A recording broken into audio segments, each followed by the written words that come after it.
नमस्ते दोस्तों, मैं आज्ञा सिंह चैनल में आप लोगों को नमस्ते करती हूँ। मैं अच्छी हूँ, आशा करती हूँ आप लोग भी अच्छे होंगे, स्वस्थ होंगे, मस्त होंगे। मैं आप लोग के सामने एक शिव चर्चा का गीत गा रही हूँ। पसंद आए तो लाइक कीजिएगा, सब्सक्राइब कीजिएगा। हरि शिवा गुरु के लंबी लंबी के सिया हो, वो हमें बहे गंगा जमुना। शिवा गुरु के लंबी लंबी के सिया हो, वो हमें बहे गंगा जमुना। ओही गंगा जलवा मेरा मौजी नहइले, ओही शीतल जलवा मेरा मौजी नहइले। संघ में नहइली सीता माता हो, ओह में बहे गंगा जमुना। संघ में नहइली सीता माता हो, ओह में बहे गंगा धारावा।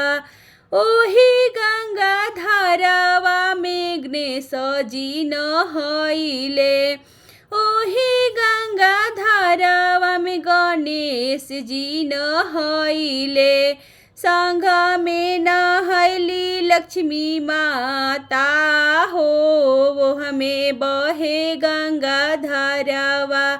संघ में नहइली लक्ष्मी माता हो, वो हमें बहे गंगा धारावा।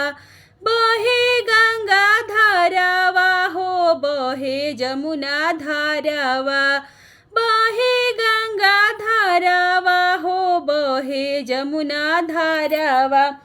शिवा गुरु के लंबी लंबी के सिया हो, वो हमें बहे गंगा धारावा।